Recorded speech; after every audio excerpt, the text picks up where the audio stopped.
purpose of today's meeting is to go through the timekeeping system as a system admin. We're also going to show you what an hourly employee would see if they happen to log in through the website. So first thing first, the website is hosted for you here on our hosting center. And you can navigate to the login page by going to timeco-login.timeco.com. So that's the piece of the URL that I've highlighted here at the top. You can also go to timeco.com. At the top right corner, you will have a link for the employee workplace login, which is what you see here. Now, some of you may log in through an employee self-service portal through your payroll system. So keep that in mind. There are two ways to log in for some folks, through the Timeco portal directly or through an employee self-service portal. If you happen to have that available in your payroll software, we are able to link to some of those payroll portals. So we are going to log in as an employee. And this is a regular old hourly employee who's able to punch in and out through the website. We can restrict this website to your local network if we're not already doing that, just so you know. You might not want employees punching in from home or up the street before they arrive to work. And we can restrict this website to your local network only to prevent that sort of thing from happening. Just so you know as well, on the login page, you can change your password here at the bottom, or if you click for Got Your Password, it will be emailed to you. So this is an hourly employee. Of course, you have to type the password right. And you have your time card. So the employee time card as an hourly employee is read-only. So employees will have to punch in and out. They won't be able to go in there and manually edit their punches. We can allow certain employees to edit their time cards. So if you like, some employees, we can have them go in and fill out more or less a spreadsheet for their time card. But the default is the view that we have here, and it's the add punch function. So we have a drop-down menu showing the employee their history. They can always go back and take a look at those historical time cards. Some of you may change departments for your employees, or positions, or jobs, locations. That is something we call the home department. So we lump all of those locations, departments, positions, or jobs into the department field. So here we have an Atlanta warehouse driver, and that happens to be this employee's default. You can attach comments to your punch. This job field is an extra field where you can have employees enter a job number, perhaps an invoice ID, something like that. That could be a pre-populated field, like we see for the drop-down, or just a free-flowing field where employees can put anything in there. And once you're finished, you click Add Punch, and that adds that transaction to your time card. And if that was your first punch of the day, it would have punched you in. If it was the second punch of the day, it would have punched you out. Third punches you back in, fourth punches you back out. So the punches are placed into the time card in sequential order. Now, if the employee forgets to punch, we'll show you a little later in the training how you can fix that for them. But here you can see that punch was entered into the time card. So the next punch of the day, in this case, would punch me out because I just punched in. If the employee is changing their work area, first of all, they will need to be assigned to these work areas, which we'll get to later in the admin training. But when you choose a different work area, such as a different department location, you'll notice an additional button shows up here for Change Department. You want to make sure that the employee presses that button instead of Add Punch. If you click Change Department, it changes your department. If you click Add Punch, it adds a punch into your home department. So even though I've selected a different department here, if I were to click Add Punch, it would punch me into my home department. You only need to change departments if it is your in punch. So your out punch would always be just a matter of clicking Add Punch. You don't necessarily have to change department on an out punch because you've already moved yourself into that department, and when you leave, you just have to click Add Punch to punch out.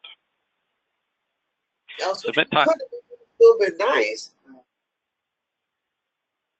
Just a reminder, we're recording this, so if you don't mute yourself, you're going to find yourself on a video. Submit time card. If you click Submit time card, that's going to sign the time card digitally.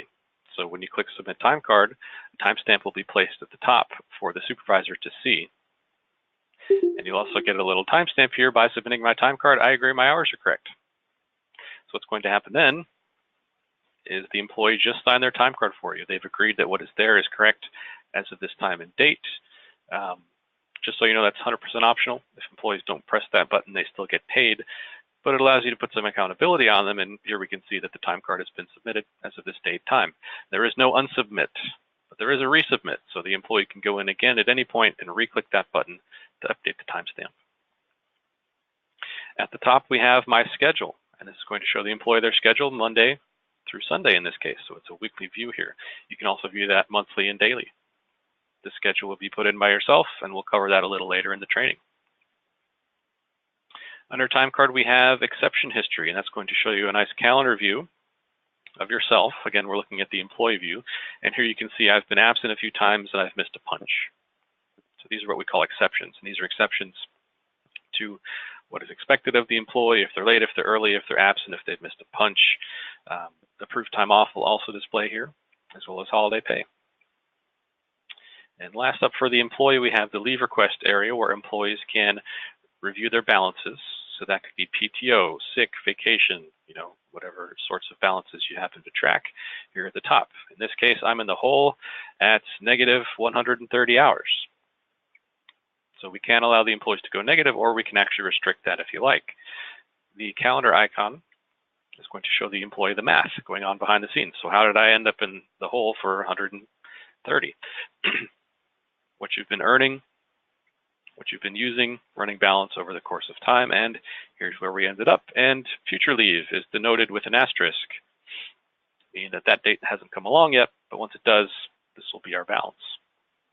So the employee always has access to see their history here. Current requests, what has been approved, what's been submitted, what has been canceled. All of the details of all of your requests will be listed here, so you know what happened to that request after you sent it in for approval. If you click New Request, we have the capability to fill out a blank form. You basically select the days off, plug in the hours per day, half a day, whatever your work hours might be. Defaults to PTO in this case, but we can put any category in here you want, unpaid, jury duty, bereavement, sick, and then comments. You can also leave that blank, but once you're finished, you click Submit, and a couple things will happen at that point. You, as the employee supervisor, provided that we have your email address in the system, will receive an email with the details of this request for this employee. The employee will then be taken back to the screen that we saw previously, and they'll see that that request has been submitted for approval. If the employee says, whoops, this is a duplicate, or that's the wrong date, the employee can always come in and cancel the request. The cancellation of the request will also trigger an email to you letting you know that, hey, this employee has canceled that request that they submitted previously. And it just keeps a record of it here for the employee to see. So there we have the employee view. We're going to log out and back in as the system admin, which is generally what you all would see. So that's full access to everyone and everything in the system. The system admin can see things like wage rates if we have them in here. They can process payroll. They can terminate people. They can add new employees. They can modify time cards. They can approve them. So that's what we'll cover next. The first thing that I always like to cover here is your little gear icon, and we have user preferences. Another gear icon there. So this is more or less your preferences for what you see in the system. Number of items returned in lists, this defaults to 15. So if you have more than 15 employees, you might want to bump that up a little bit so you can see the full listing of employees per page, and you don't have to click the next page button if that's your preference. Employee status for display. A lot of our clients like to uncheck the historical box. Historical is our term for inactive or terminated employees. So generally, when you're looking at the time cards, you don't need to see that person that worked there several years ago. So a lot of our clients like to uncheck that to hide them, but just know that that will hide them globally, including in reports. So if you need to run a historical report for, say, the last year or two of information, you might have had some turnover in the last year. So make sure that you tick that box if you want to see those employees in reports. So let's start with the dashboard, and the dashboard is your home page.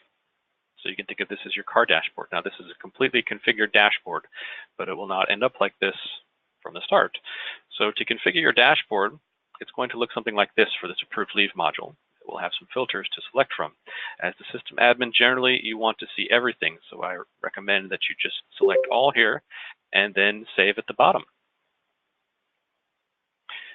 This particular module has a pay period pointer. So when you're looking for those approved leave requests, what pay period do you want to look at? The current period in this case. So now we have one approved leave request that happens to end up in that module. And it shows you the details of what's going on in that particular area of the system. Marco's name is a link that we can click, and it will bring you into that area of the system where you can take a look at it. In this case, it's a leave request that we want to review. But each module at the bottom right corner has that configure button where you can determine what you want to look at in that particular module. Some of these modules have a graph view. So the summary of hours here, I'm showing a graph. It's just showing me a total per day, hours worked. At the bottom right corner, if you notice, we have a details link and a summary link. The details is going to show you the actual details here, which would be the name of the employee and the totals.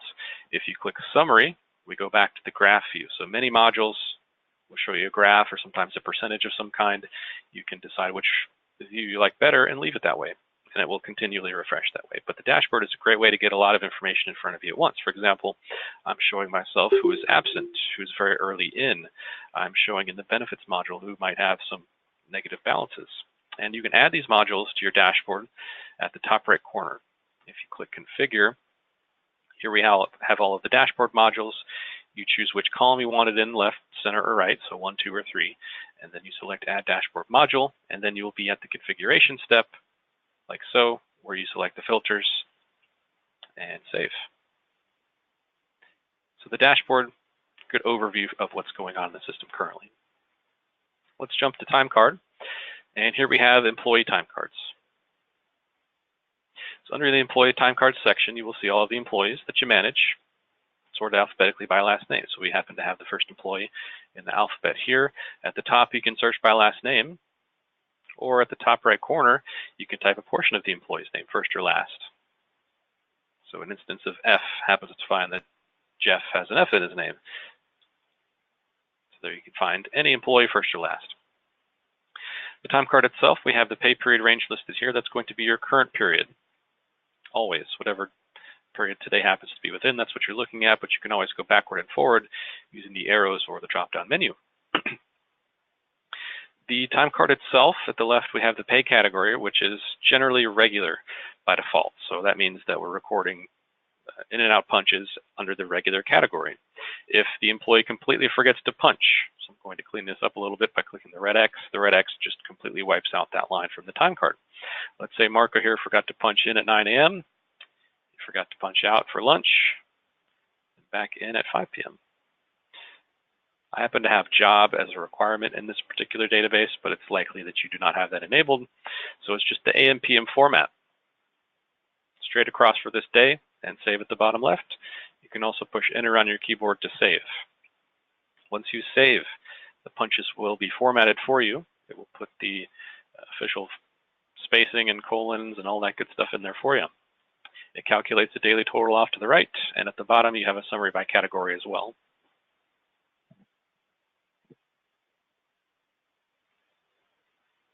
If an employee happens to miss a punch, so let's say that Marco here forgot to punch out on Monday.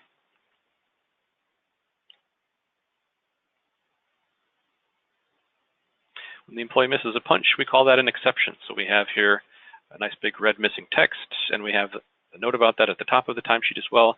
And if you have added the dashboard module for missing punches, exceptions, you can capture those right when you log in as well. Fixing these is very simple. You highlight the cell that says missing, you key in the punch that is missing, and you save. But I always give you the easy one first because it works a little different if they miss a punch earlier in the day. For example, if they forgot to punch in or they forgot to take a lunch. So what you want to do then, let's say that we forget to punch in at 9 a.m. When the employee is punching the clock, they're not specifying whether they're arriving or leaving. They're just punching in, they're punching out, and they're just basically punching at the current time. And that time is going to be placed into the time card in sequential order, as I mentioned earlier when we were looking at the employee time card. So everything kind of shifts to the left one cell. So let's just say that we needed a 9 a.m. in punch in this case. We'll give you an easy one. So the employee worked from 9 in the morning until 12 in the afternoon. It appears that we have a missing out punch, but whenever you fix that missing punch, just look backwards in the day, determine which punch is missing, and then key the one that's missing and save. In this case, it's a missing 9 a.m. punch. So you key it where it says missing and you save. You might be saying, well, wait a minute, I'm keying that as the out punch. That's going to punch them out the next morning at 9 a.m. But what happens here is the system recognizes that you're keying this 9 a.m. punch for the 9th. And it will place those punches in sequential order. So 9 a.m. comes before 12 p.m., right? And when you save, it reverses the order of your punches.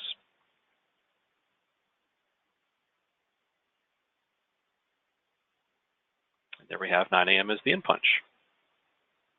So anything that you key into the time card for this line, you're keying it for the 9th.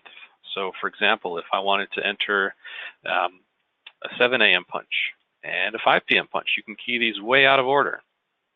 So 5 p.m., 7 a.m. And when you save all of those punches, you're submitting for 4/9, and when you save, it puts them all in the proper order for you.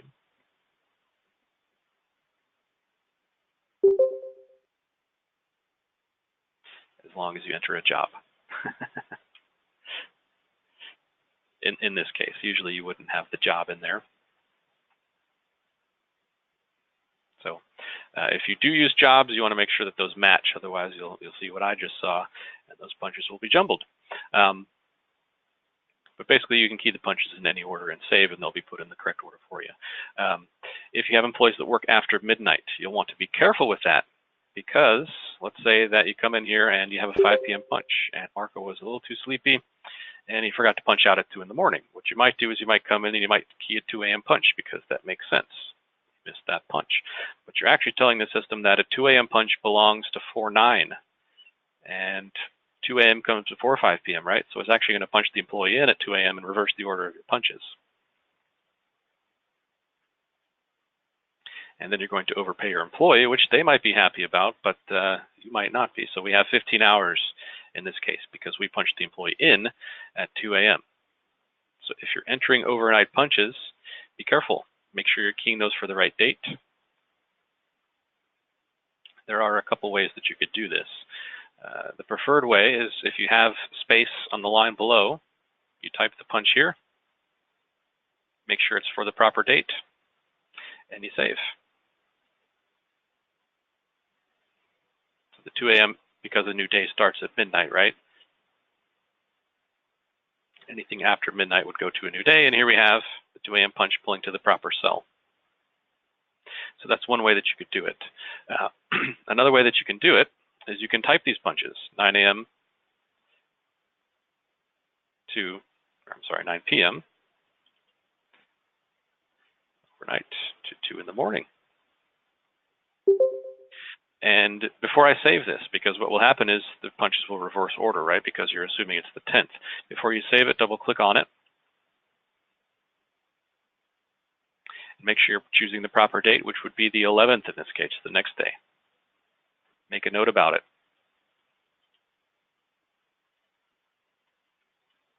And save. You don't necessarily have to make a comment, but you can make comments on any punch by double clicking. And then when you save, because you double clicked and changed the date of that punch, which is the 11th, even though you're keying it on the line for the 10th, it should stick around as the out punch. You'll also notice 3 little dots have appeared next to this punch, which would indicate that the punch has comments or exceptions. If that happens to be the case, you can double click and you can see in this case it's a comment. If it was a missing punch,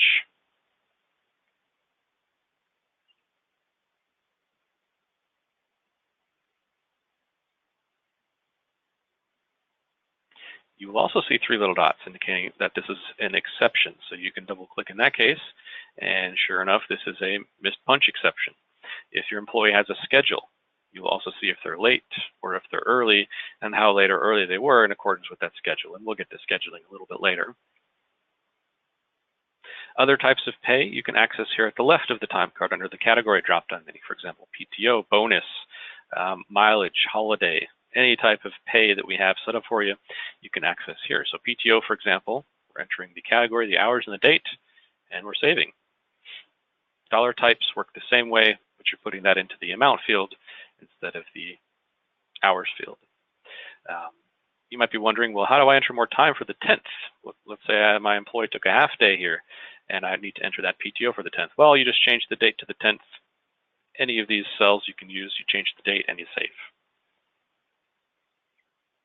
Another common question is at the bottom of the time card, why is the 12th coming after the 21st? And it's also duplicated right here. That bottom line of the time card will always be blank. It will always be available for you to use just in case your time card is completely full. So it has today's date, so tomorrow would be the 13th, day after the 14th. So you can use that blank line to enter another punch, another type of pay, you save, and it puts it in the proper order for you. You might have noticed at the bottom of the time card we have an approved time card button, which is grayed out, meaning that we don't let you click it. And there's two reasons for that. One is we have missing punches here. We don't let you approve if you have missing punches. And also by default, if we had fixed that missing punch, we don't let you approve the current pay period because, we're only a couple days into the period here. So if we approve the time card, we actually lock the time card and we would prevent Marco here from working and he would not be paid properly, and that's not something we want. So there's two ways to approve. First way is to go into the time card and look at the previous period. So you can use the drop down to get back. Make sure your time card is correct. Obviously, fix all those missing punches, like so.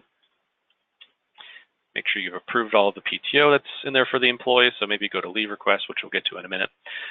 Make sure the amounts are properly input. Make sure you don't have anything like, 22 hours per day, meaning you might have a missing punch.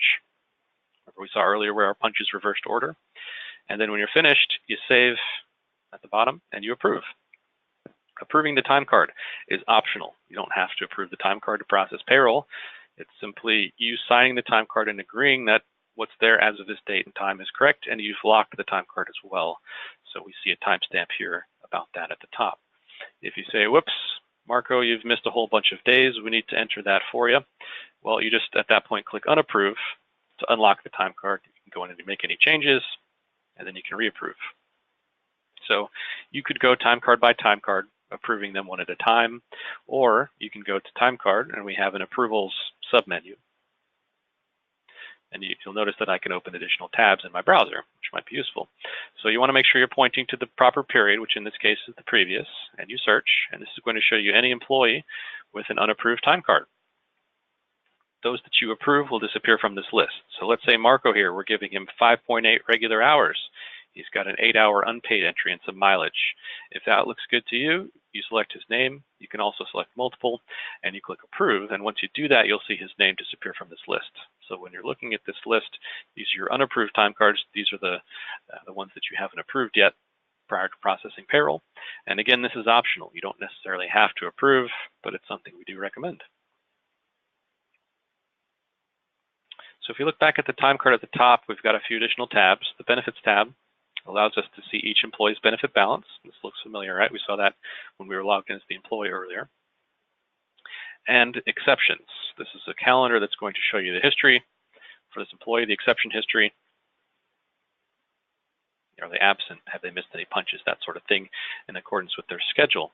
Some of our clients set up a points policy, and that goes hand in hand with the scheduling and also the exceptions. So let's say every time you're late, we're going to give you 1 point. If you're very late, we're going to give you 2 points. So a very late could be, an hour late versus 5 minutes late. Absent, we give you, 2 points. And let's say if you reach 5 points, you get a verbal warning. 10 points, you're terminated. We can set up different notification levels, and we can actually email those notifications to supervisors. So let's say, when they get to 5 points, like I mentioned, we want all of the supervisors to receive a notification that, hey, this employee has reached the threshold where you need to verbally warn them that they've been late every day this month, and that's why they're at the 5-point area. So this is more or less a termination tool or, a management tool for attendance to make sure that your employees are punching in when they should on schedule. So here we can look at all the points that Marco has currently.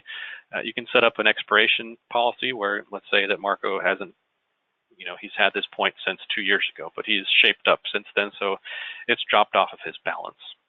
And that's why it shows it's expired. So it isn't counting towards his current point total. All of these other active points are adding to the point total. So he was very early out, he's punching in early, so we don't want him to do that. We want him to punch in on time. Any of these points you can modify. Click on it, change the date, the exception, the value, expire it manually, and make comments. So that point policy goes hand in hand, and that's something that we would have set up during implementation. It goes hand in hand with the exceptions. So you can tack on a point value to any of the exceptions that we're tracking. The schedule can be viewed here, and this is good for bouncing back and forth between the points, the exceptions, the time card, making sure the employee is working when they should. So this is when we expect Marco here to arrive and leave. If the employee uses their phone to punch in, or perhaps a tablet. We can track them on the map here. We utilize GPS coordinates, and whenever the employee punches in, we reference the GPS coordinates that are on the phone, and we place a little pin on a map. So if you allow this sort of thing to happen, you can see if the employees are punching in at the job site or perhaps before they get there at the Starbucks up the street. So you can actually drill into the street. So let's say we're supposed to be working at this building here, but you see a pin over up the street here. That might indicate that the employee punched in before they were supposed to. And there's a legend at the bottom. Blue pin indicates that the punch is within the allowed limits. So maybe it's they're working on this whole job site here. Then we would allow them to punch in from that general area, and a red pin would be outside that area. So here in the right column, you can see the employee punches with the different types of pins, or perhaps they punched without GPS coordinates, which might mean either A, they rejected us from tracking them. We're not going to just go in there and track them automatically. They do have to allow it on their phone. Or perhaps they were using a computer to punch in. Most computers don't have GPS devices enabled. So that's our employee time card section. Next up, let's look at leave requests, and we have the option to approve requests. So we showed you when the employee logged in how they would go in and submit the request to you for approval. Well, here we're looking at all of the requests that have been sent to us as the employee's supervisor. You have the employee name, the status, the date, how many hours, and so forth. To approve these, or perhaps decline them, you'll check the box here at the left, enter a comment, something like this, and approve, or perhaps decline. If you click approve, a couple things will happen. This employee will receive an email, provided that we have their email address in the system, with the details of this request telling them that they've been approved. This entry will be placed on the time card on this date for payment, and when that date comes along, they'll be paid for it. It will also reduce their balance by what is used. Off to the right, we see a couple of icons. If you hover over them with your mouse, you can see what it's going to tell you. The first is exception history. So that would be if you want to see if the employee was late or absent, factor that into your approval. Benefits history, do they have enough time to be, or do they have enough hours to be requesting this time off? Time card history, if you want to take a look at their time card first, or employee details. Perhaps you want to look at the hire date or something like that. So here at the top left, you have lists. And that is what we're looking at currently. That's the list view, the default view. But you also have the calendar view. And that's going to allow you to see the full month all at once, color-coded. So here at the left, you see the color-coded key. And if we want to approve Marco here, check the box, click approve. So it's just a secondary way to approve or decline their requests. And this is great for those popular days, the long holiday weekends that everybody wants. You can see the multiple names per day versus a long list of leave requests. Just a secondary view for you. Functionality is the same. Here I'll point out this funnel icon at the top, and this allows you to filter your screen in a variety of ways. This does show up in a couple different areas of the system, like the time card. For example, you can filter by status type. Submitted, canceled, approved, declined. So maybe I don't want to see those that I've already approved. I just need to see those that I need to approve. Payroll is how we classify employees, and we'll get into that a little bit later when we look at the maintenance section of the system, but it's basically groupings of employee based on their rules. Department could be location, position, job, whatever we're tracking for you. So the funnel could come in handy if you're looking for a specific area of employee. Next, we have maintenance, and under maintenance, first of all, we have the employees. And for the most part, we interface with your payroll system. So a lot of the time, we use something called an API to feed changes from payroll to timekeeping.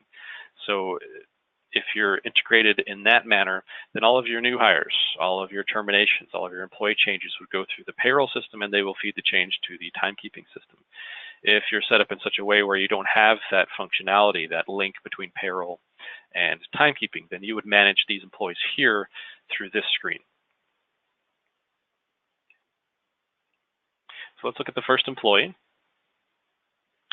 And for those of you that, again, are linked with the payroll system, you don't want to touch any of these fields because those fields come for payroll. I will say one exception to that would be the role. The role controls what you can do in the system and who you can see. So if you're an hourly employee, you can punch in and out. If you're a salaried employee, Same thing there. But then we have two other roles, and we might even have some custom roles set up for you. The system admin is what we're looking at here today. That's full access to everyone and everything in the system. So as you can see things like wage rates. You can terminate people. You can set up new hires. We have a secondary role called the supervisor. If you have somebody that you're giving supervisory rights to, they don't see this page at all. They would see the time card. They would see the leave request. They would have a dashboard. And we haven't gotten here quite yet, but they would also see the schedule for their employees, and they would be able to run reports, and only for the employees that you assign them to. But they wouldn't see things like this screen at all. So if you have somebody that you're giving the role of supervisor to, it's a two-step process. First, you grant them the role of supervisor and you save. But if they were to log in at that very moment, they wouldn't see anybody because you haven't given them access to any employees yet to manage. The second step is to go back to the employee maintenance section, and at the top left you have a supervisors tab. Here you will see the elevated users, and you'll also see the admins here, but you don't have to go through this step for the system admin. The system admin sees everybody regardless. But it could be that you don't have a supervisor. You're the only one there that manages the employees. In that case, you want to make sure you assign yourself as the supervisor, because if there is no supervisor assigned, then when you go to run a report on an employee, that employee won't show up. So here off to the right, you'll click Employees Assigned, and you'll check the box for Supervisor, denoting who this supervisor can see. I would recommend always using the right column for supervisor. You can have infinite numbers of supervisors, but you can only have one main supervisor. So if you're checking the box for main supervisor here, you could be overriding someone else's access. There's no difference in access between the two. The only difference is you can have one main supervisor or multiple supervisors. The access is controlled by the role of the user back under the Employee tab, where we looked at Marco's role.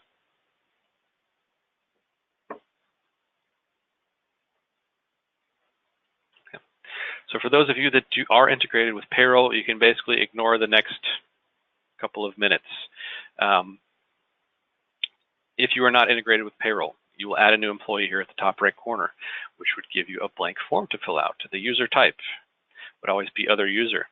The status is hourly or salary, and if you're terminating somebody, the status is historical. Many of these fields I think are self-explanatory, so I'll skip over those, like the termination and hire date. User ID, that would be the ID that the user will plug into the login screen so they can log in. Password, it is in there, whatever the password was when we began with the system, but you can change it for them. Type a new password, confirm it, save. These little dots will disappear, but once you save it, that password will be in there as whatever you saved. Pay rule, this is how we classify groupings of employee. For example, maybe your part-time employees aren't eligible for holiday, or maybe we have some special cases where some employees are processed on a weekly pay period instead of a bi-weekly, or maybe you have some employees who you're round for, or you have some folks out in California who do overtime a little differently. We call that a payroll, and that's how we classify the rules that we apply to those groupings of employee. If you happen to use clocks, the badge number is the number that you enroll the employee with. So usually we have a fingerprint that we enroll for the employee. You only need to know that number when you enroll their prints. That's the number that you'll walk up to the clock. You'll follow the enrollment steps. That's how we know who this employee is, by number. So just make sure that you're using this number when you enroll their prints. Also, make sure they're assigned to the clocks that they're able to use. So maybe you want to restrict them from using specific clocks. You can uncheck these boxes, but just make sure the boxes are checked next to the clocks that you want them to use. This box here, not secure for biometric clocks, if this is selected, when the employee walks up to the clock, they can just type their number, press OK, and it will punch them in. It won't ask them for their fingerprints. Some humans just don't have defined fingerprints. Maybe one out of every couple hundred people. The clock's going to have a tough time determining if that's a fingerprint or not. Another good example would be somebody that's maybe a dishwasher. Their prints are going to change throughout the day, so you can allow them to punch in with just their number instead. We talked about supervisor. Main supervisors, you can see you can have one of. Supervisor, you can have many of. The difference in access, there is no difference. The access is controlled again by this role of either admin or supervisor. Home department, when the employee punches in, when they punch out, if they don't do anything otherwise, they just punch, we record that punch under the home department. If they change departments, in order to be allowed to change departments, first of all, they have to be assigned to these available departments. So if you don't assign them to the available departments, they'll only be able to work in their home department. So you'll go in, you'll select available, you'll choose which areas they can work in, and then they'll be able to transfer to those areas. So there we have the employee maintenance screen. Next up, we have segments. And the segments are our company hierarchy segments. So that could be location, department, division, project, position, whatever you want to call it. So we usually iron that out during implementation. In this case, we have 3 different levels, 3 segment levels. The first level is location. Within the location, we have the department. And within the department, we have the jobs. So if you ever add a new one, you click Add Segment. Are you adding a department to the Atlanta location? In this case, we would create Department 123. And then you need to create a job within that department as well. And once we save, we will be able to assign employees in the Atlanta location to this new department 123 and job 456. That's our segment section. Next up, we have the scheduler. And the scheduler is going to allow you to schedule your employees.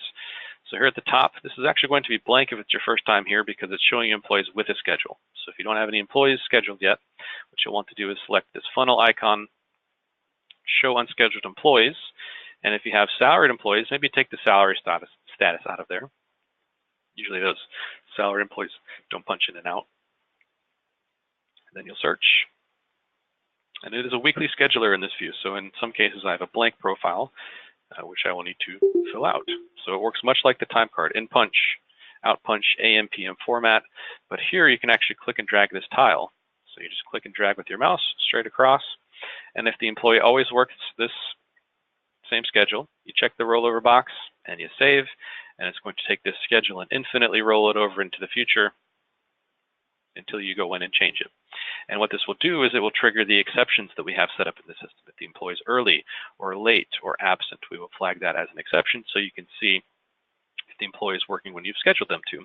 If we have a points policy as well, the points will be triggered based on the exceptions.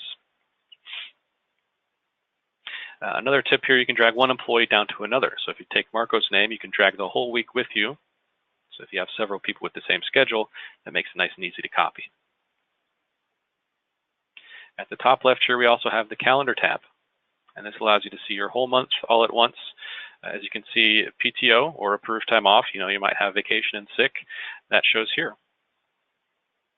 So here we have 8 employees scheduled for this day, and maybe we need to make some switches to the schedule because Marco is taking a PTO day. We need somebody to cover for him. So let's go and look at the 8 employees that are scheduled. One of them happens to be Marco, so maybe you want to take him off the schedule. Add employee.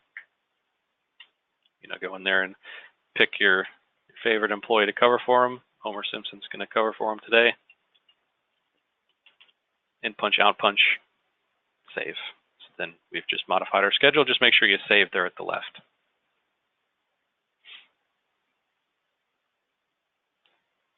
Holidays. So under the holiday section, we have a global holiday posting tool. So during implementation, we would have defined what you classify as your holiday rules. Do you pay overtime on the holiday?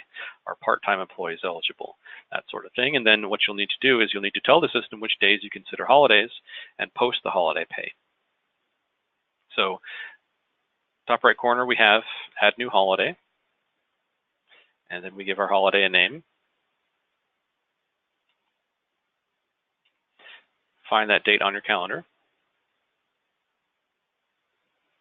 And then you determine which groups of employees you wish to give the holiday pay to. So let's say our full-time employees receive 8, and let's say we have some part-time employees that receive holiday pay, but only if they work it. And if they work it, we give them overtime. So in that case, what you want to do is you want to select this box, but you want to leave the hours at 0. The hours box is going to give them holiday pay equal to the number that you put in there. So if we put a 0, it's not going to give them any holiday pay. It's going to convert their work hours to overtime, if that happens to be your rule. You might not have rules set up the same as that, but that would flag the day as a holiday so we can trigger the holiday worked rules. Once you're finished, you save. And then that holiday is ready for you to post. So what you do is you come in and you click post, and what will happen is you'll see a little green bar processing, and when it's finished, it will say unpost. So all of the time cards at that point will have that holiday pay, and just in case you said, whoops, that's the wrong holiday, it's the wrong date, you can click unpost to take it out of the time cards. You can also just go time card by time card and make an edit. You can pull up the holiday category, plug in the date, plug in the hours, and save, or perhaps, whoops, that's an employee that isn't eligible for the holiday. Go into their time card and delete it. We recommend you don't post these holidays too early. So you probably don't want to post Christmas yet, because if you post Christmas today, well, let's say you hired an employee 2 weeks from now. That employee wasn't in the system when you posted the holiday, so unless you remember to go into their time card and give them the holiday pay on Christmas, then they won't be paid for it. So we recommend that closer to the holiday, that's when you want to click the post button, maybe a couple days before, the day you come back, or even the day you're processing payroll, just not too early. If you use clocks, meaning the physical devices that we bolt to the wall and we usually enroll fingerprints within, a couple things that you want to keep an eye out for here. The status should tell you within a couple of hours of the current time, the last time that the clock talked to the website.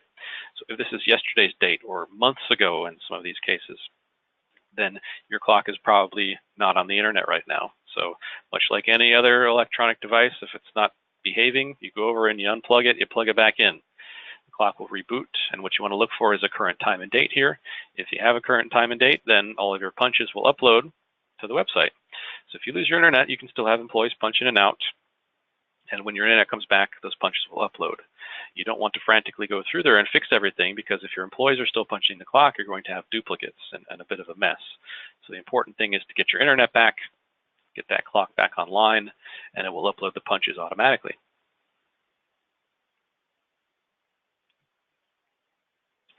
And last but not least, we're going to look at reporting. We have various report categories. I would say 9 times out of 10, you're going to be looking at hours reports, because we are a timekeeping system and we keep up with the hours that employees are working. So generally, you'll be looking at these hours reports as they pertain to the time card information. I'll point out a couple of our popular ones here. For example, punch detail and time card.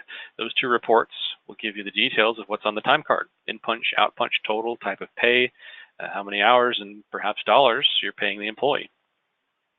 Total hours is a great one if you just want the totals. You don't necessarily need the in and the out punch. You want to know, how many regular hours the employee is working, how many overtime hours the employee is working, how many bonuses did you pay out last year, who's been approved for PTO this month, that sort of thing in the total hours report.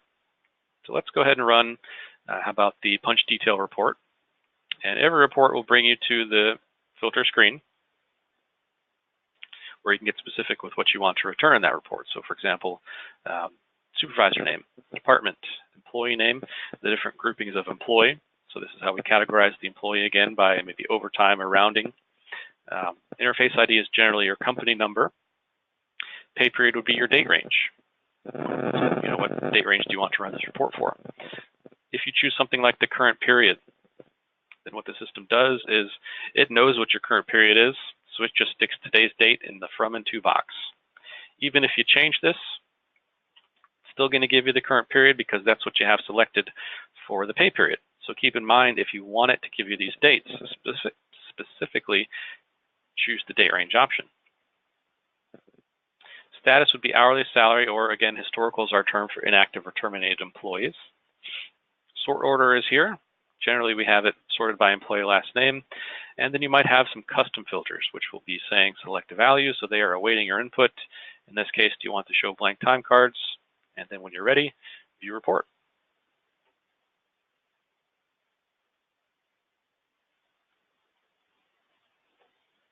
So that report will load up to your screen below, and you can now see the punch details per employee. If you have multiple pages, you can scroll through those pages. You can work with the report on your screen, or maybe you want to put this into an email. You want to manipulate the data in Excel. You've got PDF, Excel, and some other options there as well. So that allows you to save the report to your computer. If you decide you like this report and you find yourself running it daily or perhaps weekly or monthly, you can subscribe to reports if you click the subscriptions tab at the top. Go through this subscription process. Tell the system how often you wish to receive this report. Do you want it every Friday at 3 p.m.? Do you want it filtered in a certain manner? Once you save that subscription, it will be placed under reporting in the My Subscriptions area. These are all of the reports that you've subscribed to, which don't happen to have any set up for this user, but you would see the report name, which is a link that you can click, and you can go back and say, well, gee, that report's waking me up at 12 a.m. I meant 12 p.m., so you can change the time or the structure of the report. You can run the report now. There's a Run Now button here off to the right. Click that button and it will send it to you now rather than the next scheduled time. You can also delete it from here. Another couple reports that I'll point out under exceptions, you can find things like missing punches, who's late, who's early, who's absent. Schedule reports, you can pull up any number of employee schedules in the system, determine are they late, are they early, are they working when they should, or do I even have anybody scheduled? Employees, you can find things like hire dates, what department do they work in, who is their supervisor. A pretty common question is, I'm clicking on payroll reports and nothing is showing up. If you're not set up in a particular client base, then you won't find anything here because generally your payroll reports are run in the payroll system. So we interface with a lot of different payroll systems, and you're probably going to find those payroll reports in payroll. So if you're clicking that and nothing's coming up, it means that your payroll reports are in a different system. So that buttons up reporting, and that finishes our training for today.